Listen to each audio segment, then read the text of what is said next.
2022 оны 4 сарын 22-ны өдөр хоёр хүүхдээ дагуулад ой модон дунд уурхай нөх үзүүлэхэд сонирхуулгаад явж исэн аав уурхай нөхнөөс нэг чимээ гарахыг сонсдог.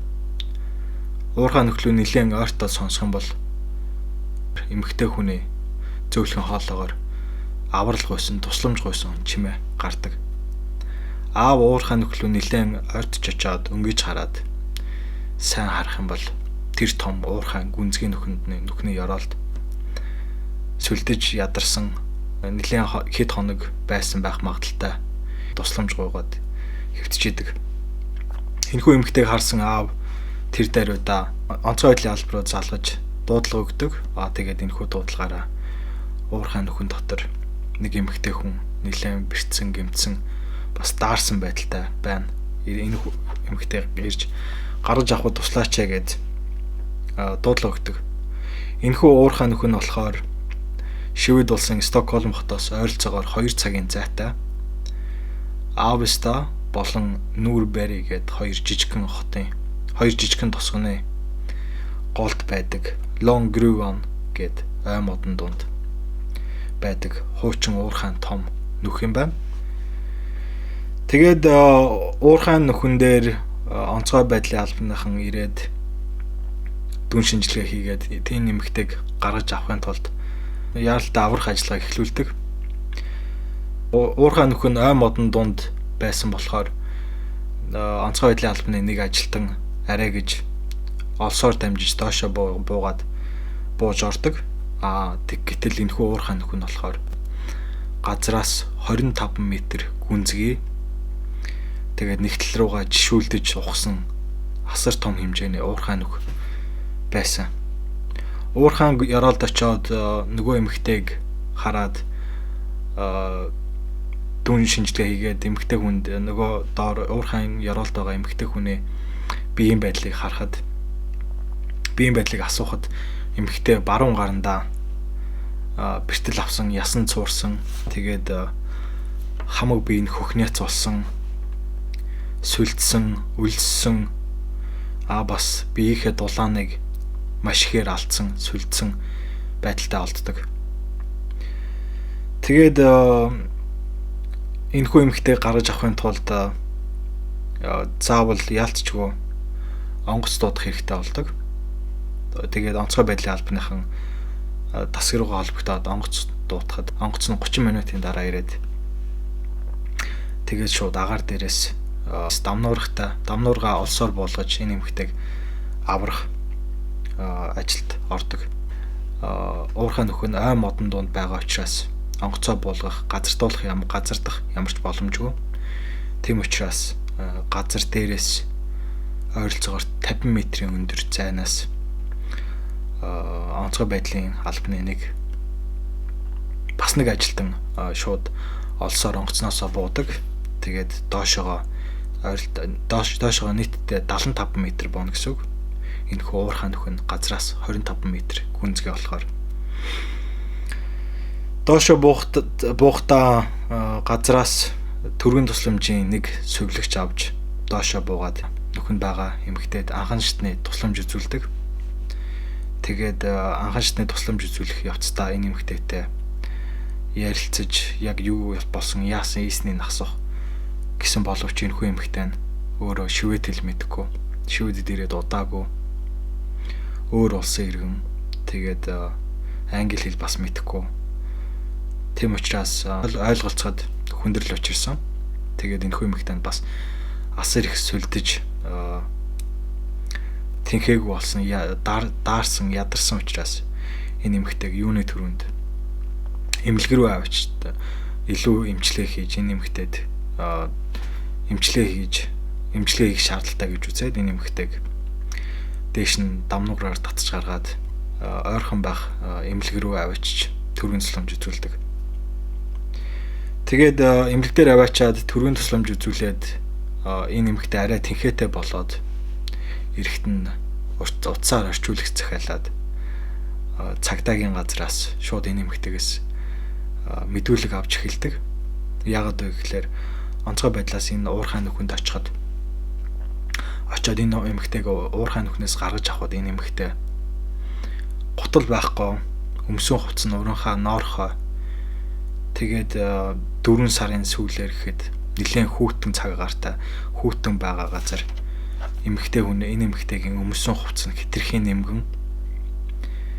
Тэгээд энэхүү ой мод нь болохоор хамгийн ойрхон байх хот нь уурхай нүхээс нэлээд зайтай гуталгүй тэгээд нэмхэн хувцастай яагаач ганцаараа энэ нүх рүү ирэх боломж байхгүй.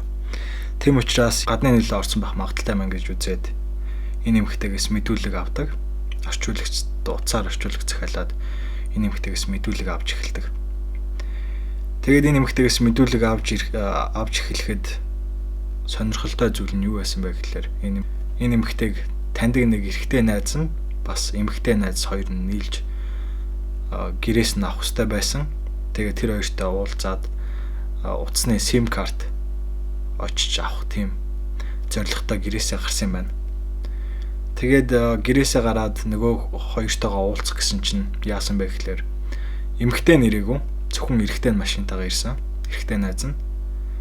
Тэгээд энэ эмэгтэй өөрөө тэр эрэгтэйгээ таньдаг болохоор энэ эрэгтэйдээ найдаад машинд нь суусан. Тэгээд машинд нь суунгууд л нөгөө эрэгтэй чинь болохоор шууд хоёулаа гэрлээ надтай суу гэж сүрдүүлж эхэлсэн байдаг. Энэ эмэгтэй мэдээж энэ эрэгтэйд дургу тийм хайр дурлал ямар ч тийм юу байхгүй учраас гэрлэх боломжгүй гэдгээ хэлсэн боловч нөгөө эрэгтэй нь шууд өдөөс нь уурлаад хэрвээ чи надтай гэрлэхгүй бол би чамайг хүчинд нь ямар нэгэн хүн олохооргүй газар би чамайг аваач хаяна гэж сүрдүүлсэн байна. Тэгээд энэ хоёр машиндаа муудалцаад муудалснаас болж нөгөө эрэгтэй нь шууд аймод руу машина аймод руу шууд яваад аймодонд очиод энэ эмэгтэй машинаасаа чирж гаргаад хүчинцэн байна. Хүчинцнийхээ дараа энэ хүүхнийг чирж аваач тэр уурхай нүхний аман дээр аваач зогсоож жагаад би чамд одоо 3 сонголт өгье. Нэг сонголт нь юу вэ гэхээр нэг үл чи над уурхай нүхлүүгээ өөрөө өсөр. Үгүй бол би чамайг түлхэнэ. Тэгээд түлхэж унгаана. Үгүй бол би чиний хоолойг хэрчинэ гэсэн 3 сонголт өгсөн. Тэгэнгүүтлээ шууд уурхай нүх рүү түлхэж унгасан. Уурхай нүх рүү түлхэж унгачаад тэр өдрөө хайж авчаад мань хүн маргааш нь буцаж ирээд дээрэс нь тоосох чулуу төв шидсэн. Тэгээд бас нэг сонирхолтой зүйл нь юу вэ гэхээр энэхүү том уурхай нүх нь өөрөө маш олон жилийн хуримтлагдсан асар их хэмжээний хог новштой байсан. Тоосох чулуу, тэрба, мод, том хавтан, машины дугуй, жижиг сажиг төмөр, төмпөн савнууд гээд 9 шидийн хогнууд олон жил хуримтлагдсан тийм том нүх байсан. Сонирхолтой бас гайхамшигтай зүйл нь юу вэ гэхээр унахдаа тэр төмөр тэрба модуудад сүлбүүлэх боломж байсан боловч энэ нэмэгтэй аз таарч тийм бэртлүүдийг аваагүй. Тэгээд энэхүү зүйлийг сонссон цагдаа шууд энэ залууг хайж эхэлнэ. Хэн болох, ямар хүн болох, яаж танилцсныг асуугаад мэдхэд энэ залуу нь болохоор 40 настай Tahir Amini гэдэг залуу. Энэ эмэгтэй 2021 онд Швед улсад дөрвөж ирээд Avesta гэдэг хотод дөрвөгчдийн байр гэж байдаг. Цагаачийн байр дөрвөгчдийг амьдруулдаг. Энэхүү байранд очсон. Тэгээд энэ байранд нь болохоор нөгөө нэг Tahir Amini гэдэг залуу 40 настай залуу нь энэ хэргийг үйлцэн байх с ิจ гтэй залуу нь 2015 онд дөрвөж ирээд тэр Avesta-гийн дөрвөгчдийн байранд амьдардаг байсан. Тэгээд энэхүү эмэгтэй 2021 онд энэ дөрвөгчдийн байр руу нүүж ирэхэд энэ залуу нь тэнд шинээр ирж байгаа хүмүүст тусалдаг, мэдгүй зүйлийн заа зөвлөдөг. Ер нь бол тийм байдлаар энэ хоёр танилцсан байдаг. Цагдаагийн байгууллага шууд яаралтай энэ Тахир Аминыг хэрэгт сэжиглж энэ залууг хайж эхэлдэг. Энэ залууг хаагаад Авестагийн цагаачийн байр руу очисон боловч энэ залуу нь 1 жилийн өмнө нүгэд гэр бүлийнхэнтэйгээ нүгэд өөр газар руу нүүцсэн байдаг. Яг нүүсэн хаягаар нь очиод энэ залууг хэрэг сэжлээ төр саадуулах байранд авч хийдэг. Төр саадуулах байранд хийхдээ энэ залуугийн Тахир Аминыгийн гар утсыг хурааж авдаг. Гэрт нь нэгжлэг хийдэг. Тэгэд мэдээж байцаалт авна. Энэ залуугийн гар утсыг хурааж авахд энэ залууд гартаа биетээ 2 утас авч исэн. Тэгээд 2 утсан дээр нь хоёулын дээр нь энэ эмэгтэйтэй холбогдчихсэн утасныхын дугаарыг хадгалсан. Тэгээд энэ эмэгтэйтэй нэлээд олон удаагийн байдлаар чат бичсэн, холбогдсон, мессенжертэй холбогдсон. Тэгээ бас энэ эмэгтэйгийн зургийг энэ эмэгтэйгийн утсан дээр бас нэлээд хэдэн зураг байдаг. Гэхдээ цагдаа нар юу олж мэдсэн бэ гэхлээр энэ залуу нэлээд их юмыг устгасан байна. Нэлээд их юмнууд байхгүй байна гэдгийг цагдаагийнхан мэдээд энэ 2 утсыг шууд IT-гийн дасгал руугаа явуулдаг. IT-гийн дасгал дээр очиод энэ залуугийн утаснаас юу гарч ирсэн бэ гэхлээр хэрэг болсны орой энэ залуу хэрхэн яаж гарын хийгээ устгах вэ гэдэг Google search хийсэн. Бас нэг хийсэн Google search нь юу байсан бэ гэхлээр гүүрэн дээрээс унсан эмэгтэй гэдэг мэдээний гарчиг бичиж хайж үтсэн. Тэгээд тэрнээс гадна энэ Тахир Аминыгийн гэрт очиод нэгжлэг хийхэд яг хэрэг гарсан өдөр Стокгольм явсан тикет вагоны метроны 2-3 тикетүүд гарч ирдэг. Тэгээд бас хэрэг гарсан өдөр ойролцоох Авеста гэдэг хотод машины бензин хийсэн бас тийм нөтийн баримтууд нь гэрээс нь олддог. Тэгээд энэ Тахир Аминыгаас байцаалт авдаг. Байцаалтанда яг энэ хэрэг гарсан 4 сарын 21-ний өдөр чи хаана байсан бэ? Юу хийсэн бэ? Тэрнээс гадна энэ эмэгтэйг мэдэх үү, таних уу? Та хоёр ямар холбоотой вэ гэж асуухад Тахир Амины болохоор энэ эмэгтэйг танина, зүгээр найзууд, өөр илүүдтэй холбоо байхгүй. Тэрнээс гадна ямар ч бэлгийн харилцаанд орж байгаагүй. Тэгээд хамгийн сүүлд 2-7 хоногийн өмнө энэ эмэгтэйтэй уулзсан гэж хэлдэг. Тэгээд Тахир Аминигаас Аминыгийн гэрээс олдсон метроны тикетнүүдийг, метроны тасалбаруудыг лавлж асуухад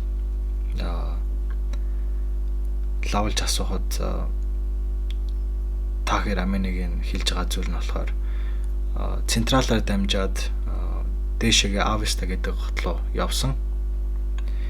Тэгээд тэнцээ болохоор өөр нэг Маян гэдэг эмэгтэйтэй уулзах байсан. Тэр эмэгтэйтэй уулзаад бид хоёр хурмын талаар ярилцах байсан. Тэрнтэй би Авеста дээр уулзсан. Тэгээд тэрнтэй уулзаад бид хоёр удаа бэлгийн хавьталд орсон. Тэгээд тэр намайг машинтай ирж аваад гадуур явж байгаад 2 удаа бэлгийн харилцаанд ороод тэгээд тэрнээс нэг юм уух юм авч уусан чинь тэр уух юмд нь ямар нэгэн мансууруулах зүйл байсан гэж хэлсэн. Тэгээд мансуураад буцаад харихт метроны буудлын дээр буугаад харих тойгондоо метрондоо суух гэсэн боловч хитрхийн манарсны улмаас метрондоо сууж амжаагүй. Тийм болохоор ойролцоо гүүрний доор гадаа хонсон гэж хэлсэн. Тэгээд цагдаа нарын хяналтын камер дээр, метроны хяналтын камер дээр гарч ирж байгаа бичлэгүүдийг үзүүлээд харуулхад яг энэ 2022 оны 4 сарын 21-нд Стокгольм дээр дамжаад Стокгольмоос метронд суугаад Авеста гэдэг өөр тосгон руу явсан. Тэгээд тэндээсээ буцаад 22 оны өглөө метронд суугаад ирж байгаа нь байсан. Тэнгүүтэл тэрний хариулт нь юу байсан бэ гэхээр өөр эмэгтэйтэй уулзаад бэлгийн харилцааны хавьталд орсон, хоригмын тухай ярилцсан, гэмт хэрэг төрсэн эмэгтэйтэй бол ямар ч холбоогүй тэрнтэй уулзаагүй гэдэг ийм мэдүүлэг өгсөн. Тэгээд тэрнээс өөр цагдаа нарын олж мэдсэн зүйл нь юу вэ гэхээр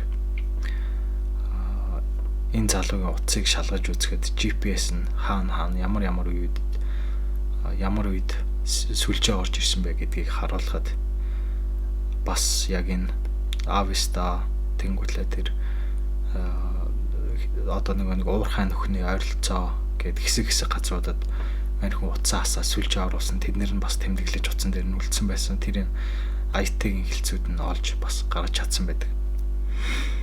Тэгээд ингээд хоёр талд хоёр байцаалт өгсөн. Аль алингийнх нь байцаалт зөрөөд эрэгтэй нэг өөр юм хэлээд нөгөө нэг түлхүүд нь уурхайн гүн дуунсан эмэгтэй нь өөр зүйл хэлээд байцаалт ер нь үр дүнгүй болж байна.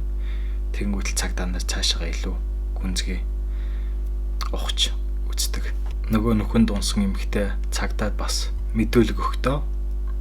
Энэ та хоёр амины гээд залуу нөхлөө түлхчээд төд удалгүй буцаж ирээд нөхлөө олс шидсэн. Бариа тэгвэл татаа гаргаж авъя гэд олс шидсэн гэж хэлдэг.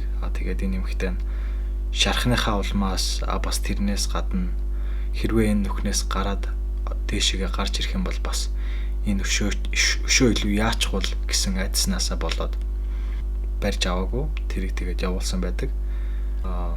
Үүн дээрсэн сэдвлээ цагдаа нар шууд ойролцоо байх энэ Ависта гэдэг хотод бай ойролцоо иймэрхүү төрлийн олс зардаг бүх дэлгүүрүүд лөө мэдээлэл явуулсан. Хэрвээ энэ хэрэг гарсан 4 сарын 21-ний өдөр ийм хүн орж ирээд та нарт олс авсан бол биднэрт энэ мэдээлэл хэрэгтэй байна гэд дэлгүүрүүд мэдэгдэхэд Ависта хотод байдаг одоо энэ уурхай нөхдөд бас нэлээд ойрхон байх бил тема гэдэг дэлгүүр цагдаа нартай холбогддог. Тэнгүүтлээ бас хяналтын камерын бичлэгийг үлдээдэг.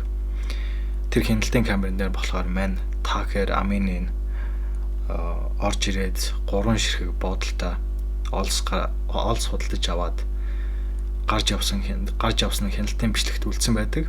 Тэгээд энэ таахэр аминигээс байцаалт аваад ийм олс худалдаж авсан байна. Энэ хяналтын камерын бичлэг юу вэ гэж асуухад мань хүн болохоор нөгөө нэг очиж Авистад уулзсан эмэгтэй нөгөө нэг бэлгийн харилцаанд ордог Маян гэд үл мэдэх эмэгтэй хонь ямаатай тэгээд энэ намайг дэлгүүрээ ороод хонь ямаата хэрэглэх олс аваад ирээ гэж явуулсан. Тэгээд тэгж явуулахдаа надад 500 крон гэд бүхэл 500-ын дэвсгэрт өгөөд явуулсан. Тэгээд илүү гарсан мөнгөний өөртөө аваарай гэж явуулсан гэж хэлээд гэж цагдаа нарт мэдүүлэг өгдөг.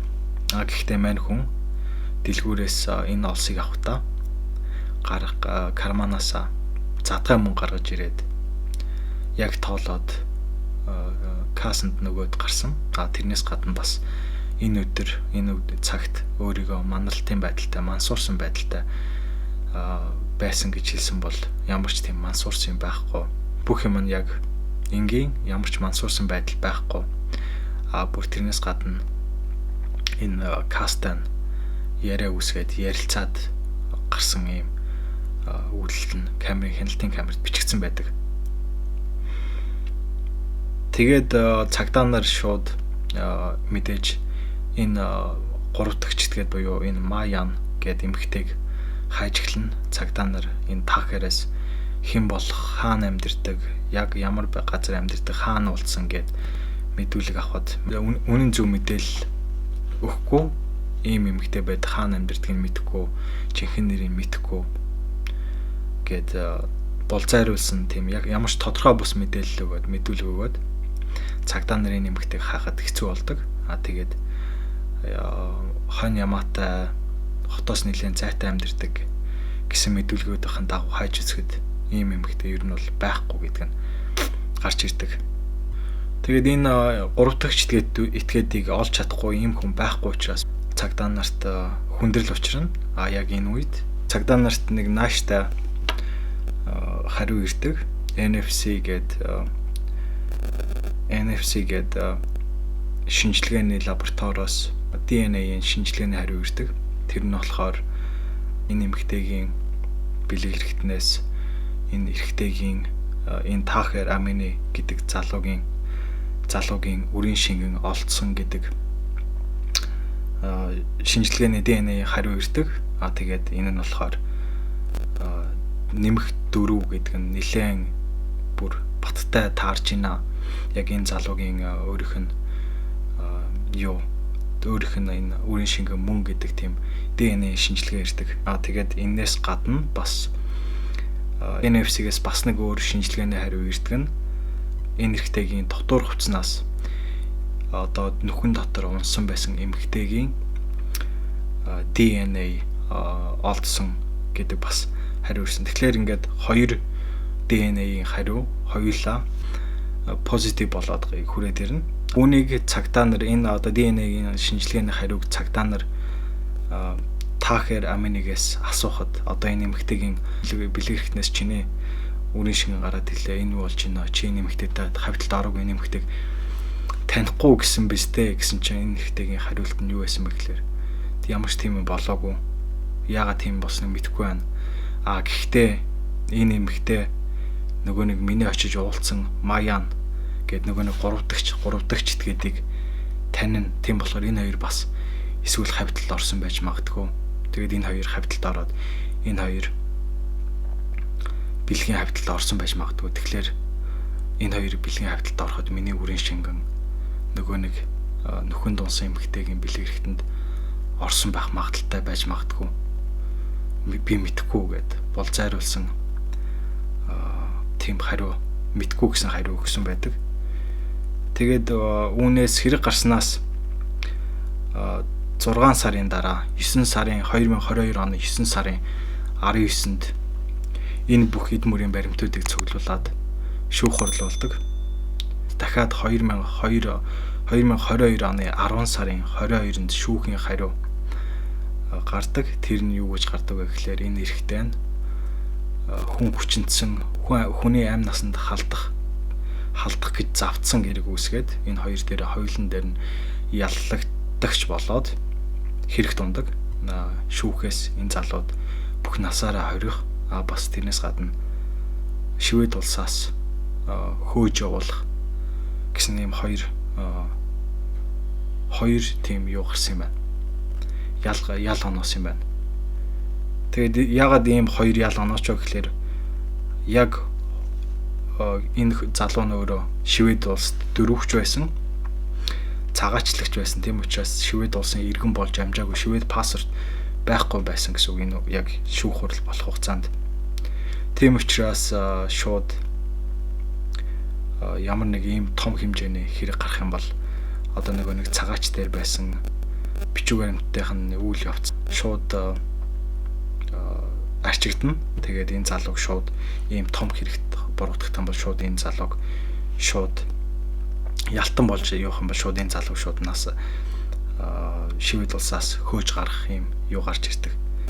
Тэгэхээр хэрвээ энэ залуу өөрөө бичиг баримттай байсан бол нөгөө нэг насаараа авах ёстой ял нь эдлэгдэнэ гэсэн үг. Тийм учраас миний таамаглаж байгаагаар бол энэ залуу насаараа эдлэх ялаа эдлээгүй шууд Швед улсаас хөөгдөд Швед улсад амьдрах хэрэггүй болоод Швед улс дахиж орж ирэх юуг болоод хөөгцөн гэж бодож байна. Тэгээд хэрэг гарснаас яг 6 сарын дараа 2022 оны 10 сарын 22-нд энэ залуу ийм хоёр ял сонсон юм байна. Швед улсаас бушуу төргөн хөөж гаргах тэгээд бас насаараа хорих ял авсан гэд. Нүхэн дунсан эмэгтэй ойролцоогоор 30-аад цаг энэ нүхэнд байсан байна гэдэг дүн шинжилгээ гарч ирдэг энэ бүхний дараа. Тэгээд 30-аад цаг ийм том 25 м гүнзгий хог новшондоо дарагдсан дүүрсэн ийм нүхэн дотор 20 гарч байгаа эмэгтэй байсан гэсэн.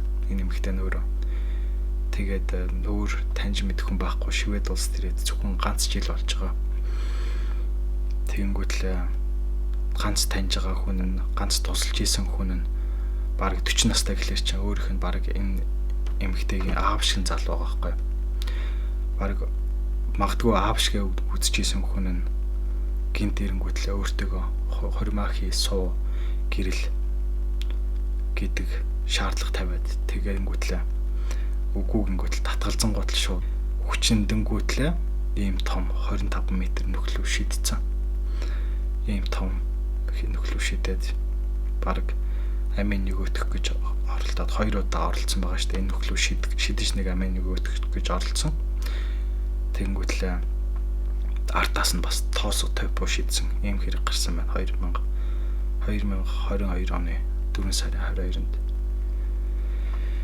Тэгээд аз болж нөгөө нэг 2 хүүхэдтэйгээ ой модонд явж исэн аав байгаагүй бол энэ эмэгтэй хизээ олтойг мэдэхгүй баг энэ нүхнээс амьд гарахгүй байсан баг гэж бодож байна. Тэгэхээр энэ эмэгтэйгийн аз болоход нөгөө нэг аав 2 хүүхэдтэйгээ явж таарлаа.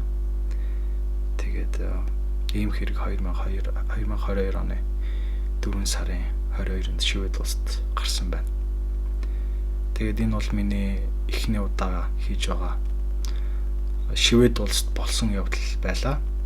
Тэгээд цаашдаа илүү их ярианыхаа ур чадвар дээр ажиллаад, үгийн баялаг дээр ажиллаад илүү их аль болох чадхаараа би та нарт энэ Швед улсад болсон явдлуудыг та бүхэндээ цаашдаа оруулъя гэж бодлоо.